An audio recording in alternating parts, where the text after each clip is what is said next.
Namun tiba-tiba tak sengaja dia melihat siswa culun yang bernama Saiki. Dia mencoba untuk mencuri buku di sana. Nanba pun dengan cepat menghentikan perbuatannya yang membuat murid tersebut pergi dengan rasa ketakutan. Karena penasaran, Nanba pun mengikuti Saiki yang ternyata dia telah disuruh oleh anak-anak preman satu sekolahnya. Dan karena tidak mendapatkan buku tersebut, maka dari itu Saiki pun harus mendapatkan bulian. Beruntungnya, pemilik tempat itu mengusir mereka karena mereka telah membuat kerusuhan. Ketika perjalanan pulang, Nanba mengikuti Saiki kembali dan mencoba untuk mengobrol dengannya. Awalnya Saiki ketakutan dengan Nanba karena takut jika perbuatannya mencuri buku dilaporkan ke polisi. Tetapi Nanba tidak mempermasalahkan hal itu dan mencoba untuk mencari tahu tentang Saiki. Jadi Saiki ini bersekolah di SMA yang elit. Tapi Nanba heran, kenapa sekolah papan atas masih terdapat pembulian. Saiki mengatakan bahwa ia disuruh mencuri buku dan menjualnya untuk bisnis dari anak-anak preman sebelumnya. Dan jika tidak mendapatkannya, maka dirinya akan dibully. Saiki pun pergi dari sana dan menyuruh Nanba untuk jangan mencampuri urusannya.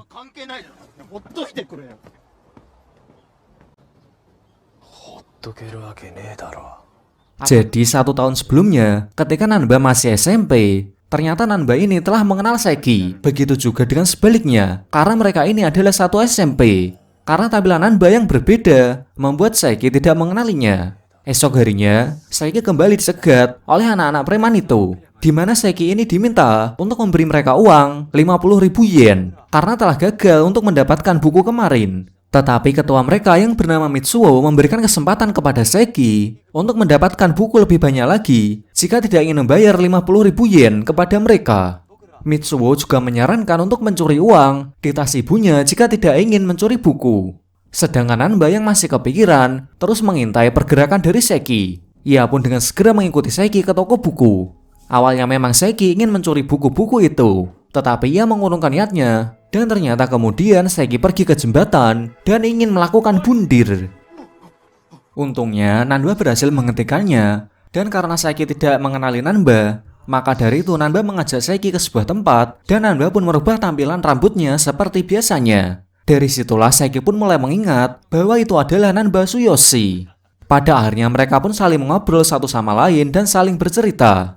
Nanba juga sangat berterima kasih kepada Saiki karena berkat Saiki, Nanba bisa bersekolah di SMA Shirayuri. Jadi ketika SMP dulu, Nanba mulai sedikit dan berusaha untuk belajar. Meskipun ia juga kadang harus bersembunyi dalam pembelajaran itu. Bahkan Nanba juga sering pergi ke perpustakaan. Namun sayangnya, ternyata Nanba mendapat ejekan bahwa orang yang nakal seperti Nanba tidak akan pernah bisa berkembang dan akan menjadi orang dewasa yang mengganggu. Dan pada waktu itu juga, Saiki membela Nanba dan mengatakan bahwa orang-orang harus menghargai perjuangan Nanba yang sangat keras.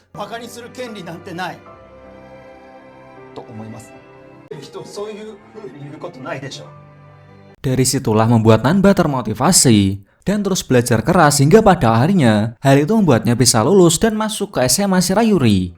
Untuk membalaskan itu semua, Nanba bersedia untuk menolong Saiki dari kejaran anak-anak preman dari SMA-nya tersebut. Tentu saja Saiki sangat senang bisa dibantu oleh orang yang terkuat di kota Chiba. Hal itu juga membuat Saiki lebih percaya diri untuk menjalani hidup. Esok harinya, Nanba bersama teman-temannya sedang makan di sebuah kedai ramen. Shimazaki pun menceritakan bahwa dulu waktu SMP, dirinya selalu menjadi bahan bulian oleh teman-temannya, sama halnya seperti Saiki. Nanba yang mendengar cerita Shimazaki pun tiba-tiba teringat akan Saiki dan bergegas untuk pergi menemuinya. Sedangkan di lain tempat, benar saja bahwa Saiki sedang ditodong oleh Mitsuo dan yang lainnya, yang mana mereka menagih uang 50.000 yen karena Saiki tidak bisa membawa buku-buku yang banyak. Namun Saiki dengan rasa ketakutan tidak memberikan uang tersebut, dikarenakan ia juga tidak mempunyai uang sebanyak itu. Dan pada akhirnya, hal itu membuat Mitsuo benar-benar marah. Bahkan Mitsuo juga menyewa 2 orang preman untuk memukul Saiki. Sedangkan Nanba sendiri masih berusaha untuk mencari keberadaan Saiki yang sedang dibully habis-habisan oleh kelompok Mitsuo serta 2 orang preman sewaannya. Tak lama setelah itu, Nanba pun menemukan Saiki yang sudah babak belur tergeletak di tanah. Saiki juga mengatakan kepada Nanba, berkat dukungan Nanba kemarin, Saiki bilang bahwa dia bisa berani melawan Mitsuo and the Gang. Melihat kondisi dan perjuangan Saiki tersebut, membuat Nanba sangat marah. Dia pun pada malam harinya mendatangi Mitsuo dan teman-temannya. Karena tidak ingin terjadi kerusuhan di dalam ruangan, Nanba pun mengajak mereka ke tempat parkiran. Dan siapa sangka bahwa Mitsuo lagi-lagi memanggil dua orang preman sebelumnya untuk membantunya. Dan ketika semua sudah di parkiran, tiba-tiba dengan mengejutkan, dua preman tersebut menyerang Nanba menggunakan besi tepat di kepalanya. Sehingga seketika membuat Nanba jatuh tak berdaya dan darah di kepalanya mengalir deras. Tidak hanya itu, Mitsuo juga menambahkan bayaran jika dua orang preman tersebut menghabisi Nanba. Dalam kondisi inilah Nanba sangat tidak berdaya, ditambah lagi dengan pukulan-pukulan yang terus dilancarkan kepadanya. Salah satu dari mereka juga dengan berani mengambil toko buku milik Nanba dan juga mengejek Nanba serta menjadikannya bahan koleksi fotonya. Namun siapa sangka tiba-tiba Nanba bangkit kembali dan bersiap untuk menghajar mereka semua. Meskipun dengan kondisi penuh darah, tetapi tidak membuat Nanba lemah. Jiwa premannya pun keluar dan akhirnya Nanba bisa mengalahkan serta menghajar dua preman tersebut dengan amarah balas dendam.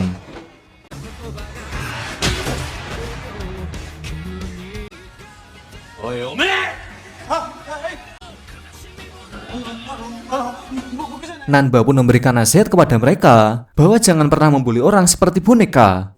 Salah satu dari temannya Mitsuo juga mengatakan bahwa semua ini adalah salahnya Mitsuo, yang mana orang miskin seperti Saiki tidak layak berada di sekolah mereka hanya karena mendapatkan beasiswa. Jadi Mitsuo ini merupakan anak orang kaya, sehingga ia merasa bahwa semuanya bisa dijadikan boneka hanya dengan uang. Ditambah lagi, Mitsuo melakukan semua ini kepada Saiki karena iri dengan kepintaran Saiki di sekolahnya. Demi menebus kesalahannya, Mitsuo bersedia dipukuli oleh Nanba. Tetapi karena baik hati, Nanba tidak menghiraukannya dan pergi begitu saja. Namun nyatanya hal tersebut tidak membuat Mitsuo kapok. Ia semakin menyombongkan dirinya seakan-akan Nanba yang seorang preman tidak akan berani memukul anak orang kaya. Tetapi secara tiba-tiba dari belakang,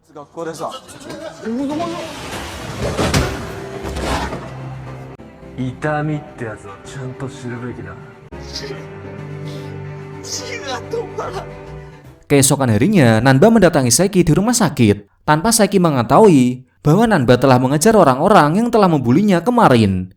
Namun tiba-tiba datanglah Mitsuo yang menjenguk Saiki dengan membawa hadiah sebagai ucapan minta maafnya atas perbuatannya selama ini. Tetapi nyatanya Mitsuo hanya ingin meminta kepada Saiki untuk menjauhkannya dari orang yang memakai toko fuku agar tidak mengganggunya lagi. Mendengar itu seketika Saiki marah karena Saiki menganggap orang toko fuku itu adalah temannya, bukan orang suruhannya.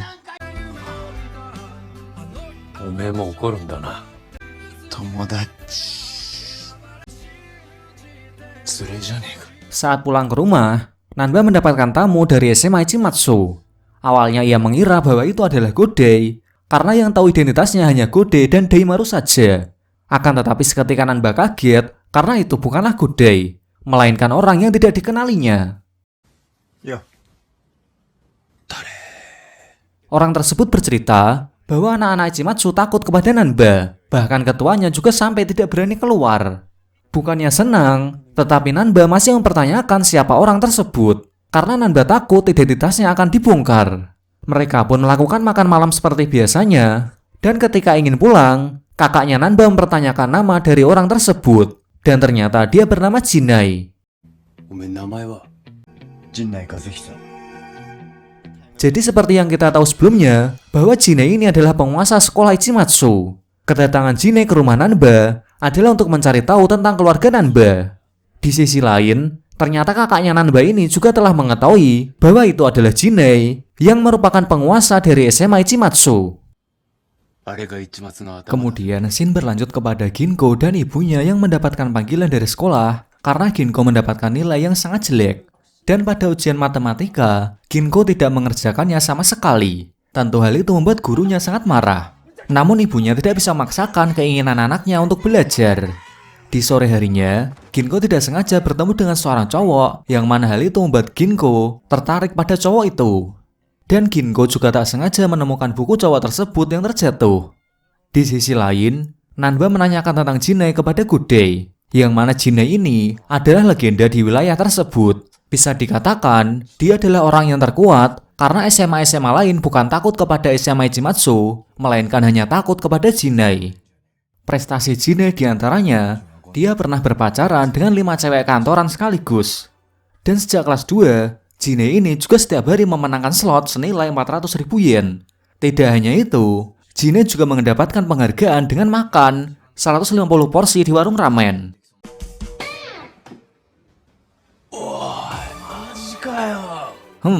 Keren kan? Dan yang membuat Jinei ini terkenal, yaitu ketika ada dua geng yang ingin bertarung, di mana saat itu pacarnya Jinei terkena lemparan skateboard. Seketika hal itu membuat Jinei marah dan menghabisi dua kelompok gangster sendirian. Malam harinya, Ginko menemui Junichi untuk mengembalikan buku yang ia temukan, di mana Junichi ini berterima kasih dan mengajak untuk makan malam bersama. Dalam obrolan mereka, ternyata Junichi ini adalah anak yang pintar, berbeda dengan Ginko. Maka dari itu, dia menawarkan diri untuk membantu pembelajaran Ginko tentang matematika. Tak lama setelah itu, ada preman yang mengacau di toko tersebut, di mana Junichi mengatakan bahwa preman memang jahat dan ia tidak menyukainya. Sontak hal tersebut membuat Ginko sangat kaget, karena seperti yang kita tahu, bahwa Ginko ini berasal dari keluarga preman. Junichi juga mengkhawatirkan Ginko yang bersekolah di SMP Manda, di mana itu adalah sekolah yang terkenal dengan banyak premannya. Besoknya ketika di sekolah Shirayuri, Nanba kaget ketika berada di ruang klub seni, karena mereka kedatangan tamu yang tak terduga, yaitu Jinai. Tanpa mereka ketahui kalau Jinai ini adalah ketua Ichimatsu.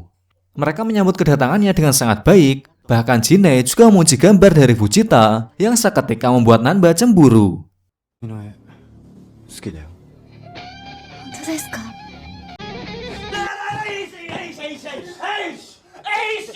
Di sana Jinai juga memberikan waktu kepada Nanba sampai luka di kepalanya benar-benar sembuh agar mereka bisa berkelahi dengan adil.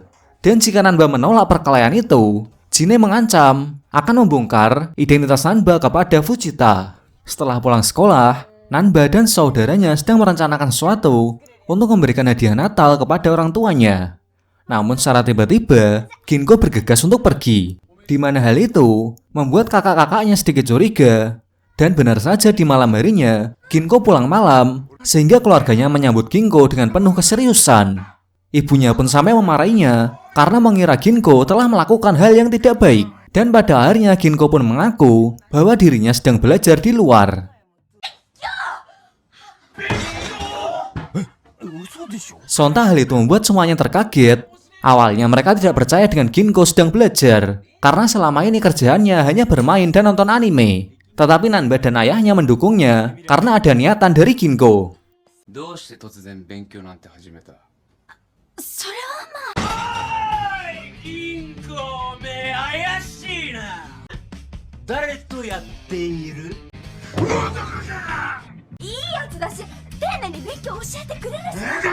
Namun karena mereka mencurigai cowok yang sedang belajar dengan Ginko, maka dari itu mereka menyuruh Ginko untuk membawanya ke rumah dan memperkenalkannya. Dan jika tidak, maka Ginko tidak boleh belajar lagi dengannya. Ginko pun dengan terpaksa menyetujuinya. Namun ada syarat yang harus dipenuhi oleh Ginko kepada keluarganya tersebut. Akhirnya malam Natal pun telah tiba. Nanba yang saat itu telah membeli hadiah untuk orang tuanya, tiba-tiba didatangi oleh Jinai. Yang mana Jinai ini mengajak Nanba ke suatu tempat. Tidak ada pilihan lain, Nanba pun terpaksa ikut dengannya. Sedangkan di sisi lain, Ginko mengajak Junichi ke rumahnya. Namun ada yang berbeda, di mana keluarganya berpenampilan sebagai orang rumahan pada umumnya. Dan itulah syarat yang diberikan Ginko kepada keluarganya. Karena Ginko mengetahui bahwa Junichi ini tidak menyukai seorang preman.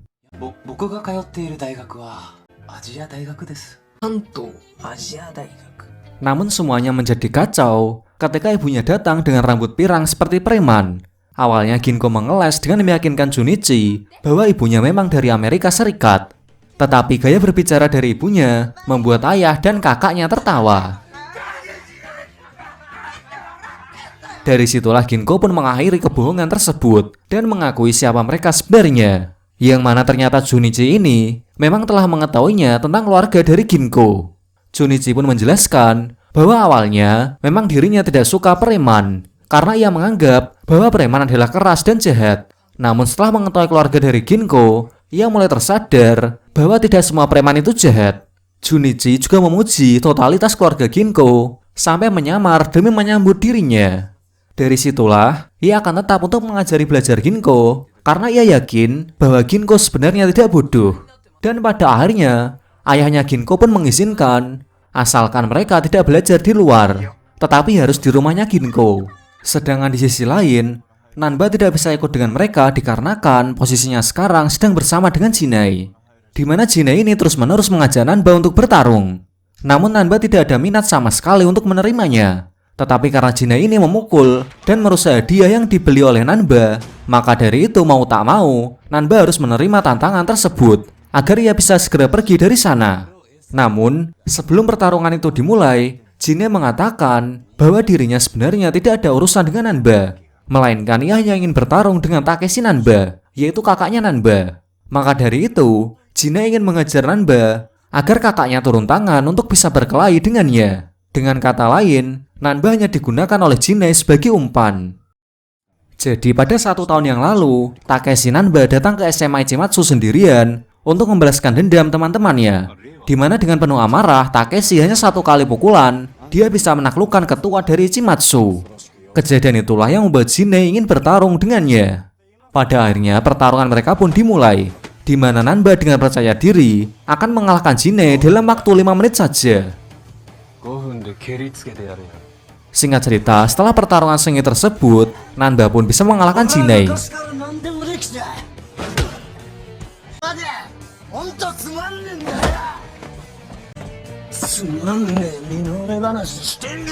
Meskipun dengan muka babak belur, karena memang Jinai lawan yang hampir mengimbanginya.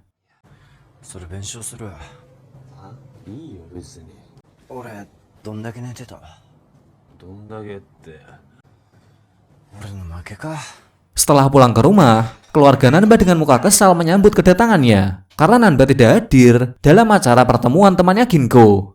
Tetapi mengetahui bahwa Nanba ini telah melakukan pertarungan, mereka pun menjadi senang. Dan pada akhirnya, mereka pun menyerahkan hadiah yang telah dipersiapkan kepada orang tua mereka. Ya, meskipun sedikit retak, tetapi hal itu tetap membuat orang tuanya terharu. Ditambah lagi dengan kemenangan Nanba, membuat mereka sangat senang.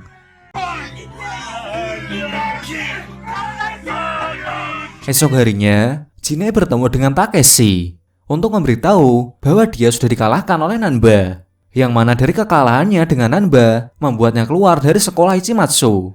Dan dengan ini film pun bersambung. Dan untuk part selanjutnya, Nanba akan memulai tahun ajaran baru di kelas 2. Sekian, terima kasih sudah menonton sampai selesai. Saya pamit, dan sampai bertemu lagi di part selanjutnya.